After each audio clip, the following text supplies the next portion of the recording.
As a species living on planet Earth, we are in trouble.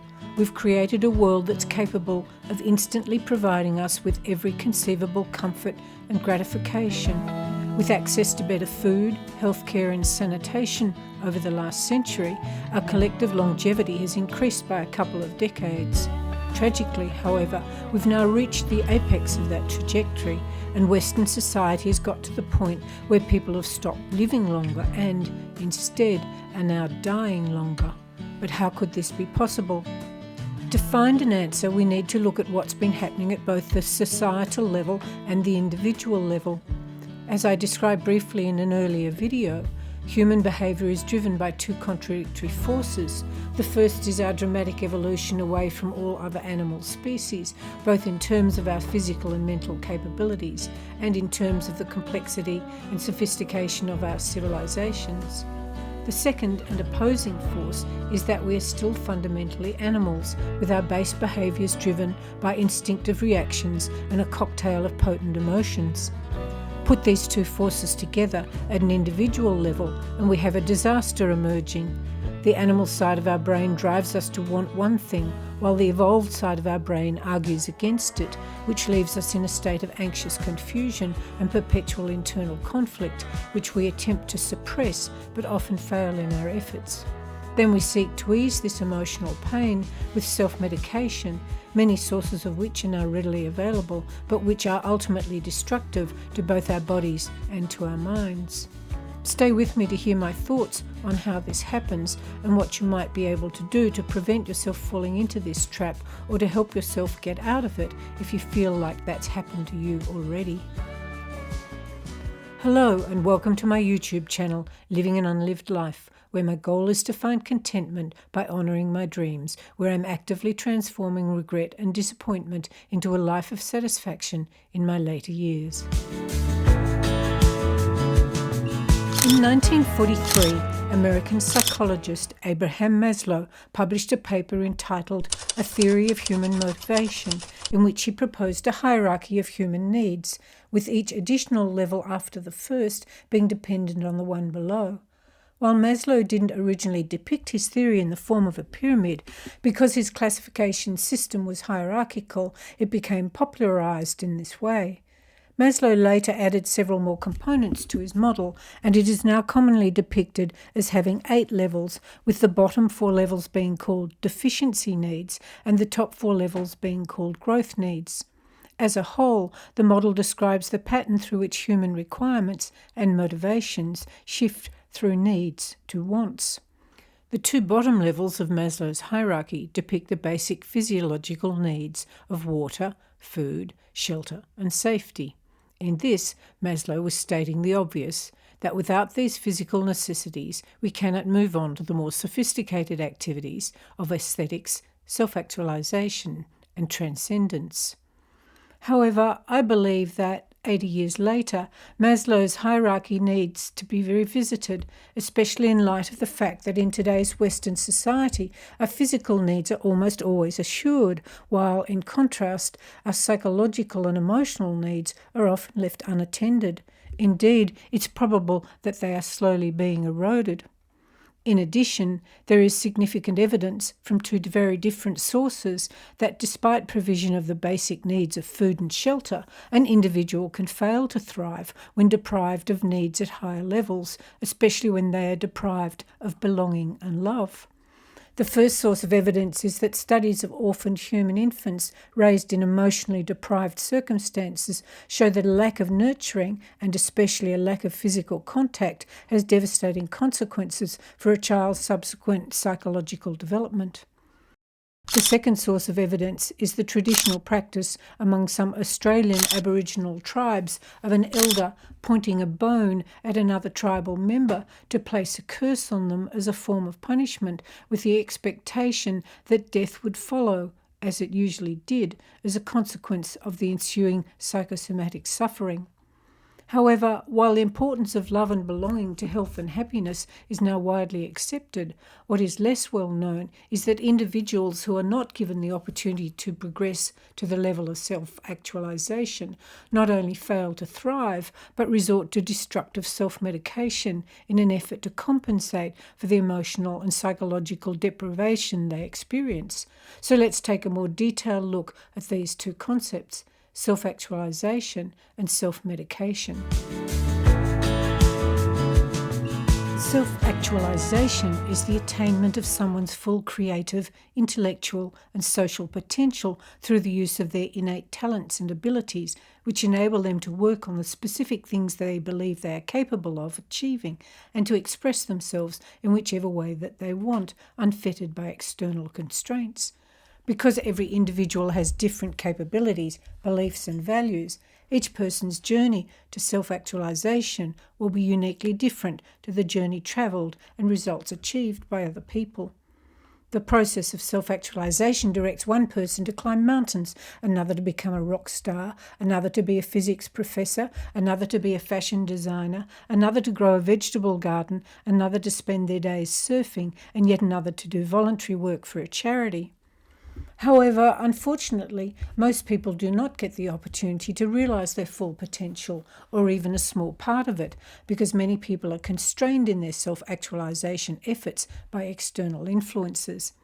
This often starts at a very young age when, rather than encouraging and supporting independent discovery, a modern education system combined with unenlightened parenting often curtails a child's need for self-expression and their desire to follow their own talents, rather than supporting the development of those talents. Then, as I describe in another of my videos, in a reaction to the turbulent years of adolescence and the stress of surviving the incessant demands of modern society, we strive in our 20s and 30s to find stability, only to later find ourselves locked in a comfort zone which, while helping us feel secure, stifles the expression of exactly the sort of exploratory behaviour needed to achieve self-actualization. At the same time, society offers an extraordinary range of exciting temptations that are openly on show through social media outlets such as Facebook, YouTube, TikTok, and Instagram, and that are easy to experience vicariously but are much harder to achieve in reality. As a consequence, boredom, frustration, and discontent emerge, followed by the more primal emotions of annoyance, jealousy, emptiness, anger, and rage. However, because it is not socially acceptable in modern society to outwardly express most negative emotions, particularly anger and rage, we suppress these feelings. Then, as a direct consequence of the effort to keep socially unacceptable emotions under control, depression sets in, followed often by anhedonia. In short, the direct consequence of the lack of self-actualization in the face of abundant, though unattainable opportunity, is emotional distress. Then, because it is so easy to access and so effective, we resort to self-medication to numb the pain. Self-medication occurs when a person diagnoses themselves as having something wrong that causes them discomfort, either physically or emotionally, then resorts to taking some form of substance or engaging in some sort of behaviour which alleviates the pain and helps them feel better. While in the past, access to mood-altering substances and behaviours was limited, in modern society we now have a wide range of legal and illegal substances readily available that can ease pain and generate a superficial sense of well-being. These substances not only include manufactured pharmaceuticals such as opioids and recreational drugs such as alcohol, marijuana and cocaine, but also a large range of food that is high in fat, salt and sugar. We also have easy access to specific activities that serve as mood enhancers, such as going to the movies, visiting theme parks, participating in adrenaline sports such as skiing, skydiving and scuba diving, using speed machines such as fast cars and motorcycles, and engaging in pornography-driven sexual gratification, all of which readily provide a feeling of exhilaration and excitement that temporarily relieves emotional pain. Obviously, using self-medication in moderation to generate a better mood can be a good thing. Unfortunately, however, the relief is usually temporary because the medication is only masking the symptoms rather than removing the cause of the pain. In addition, because the human brain is hardwired to move away from pain and towards pleasure, any substance or behaviour that rapidly improves a person's feelings has the potential to become addictive, especially when the pain is chronic and the substance or behaviour is easy to access. For example, while sugar can be as physically addictive as an opioid, it is now loaded into many processed foods for the sole purpose of enticing that addiction. Finally, when consumed in excess, self-medication eventually turns into self-harm. Indeed, all addictions can be viewed as a form of self-medication that is used to counteract chronic physical or emotional pain. Evidence that self-medication is both widespread and causing extensive physical and psychological damage to a significant proportion of the population is not hard to find, with levels of overeating leading to obesity and drug abuse leading to mental health problems, both rising dramatically over the last 3 decades.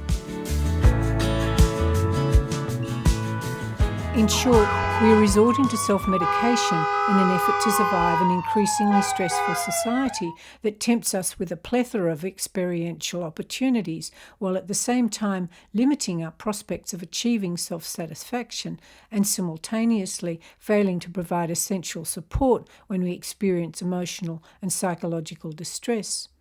We self-medicate because we are surrounded by temptations we don't know how to obtain, or because we don't know how to redirect our desires towards something that can be attained, or because we think that we don't deserve to have what we want. Then, when we experience the gap between what we have and what we want, we slip into a state of depression or despair. In my opinion, the antidote to harmful self-medication is to engage in constructive self-actualization, which is, in fact, the process of finding and living your unlived life. To learn more about what your unlived life is and how to find it, do watch my first video in this series, What is an Unlived Life? You may also benefit from watching the second and third videos in this series, What Drives You and Life Begins at the Edge of Your Comfort Zone. If you are unhappy with your current life at any level, or if you are resorting to unhealthy self-medication to any extent, I urge you to examine your life in terms of what you really want against what you currently have. Then develop a strategy to close the gap between those two positions so that you can achieve a greater degree of satisfaction and contentment. In my next episode, I explain that while the subject of death is considered to be taboo, so much so that we rarely talk about it or even think about it constructively, there's an aspect of death which I believe most people would benefit from considering. For more information about living your own unlived life, if you go to my website, you can download a copy of my free book, Living Your Unlived Life, Finding Contentment by Honouring Your Dreams. And if it's your thing, you could like this video and subscribe to my channel.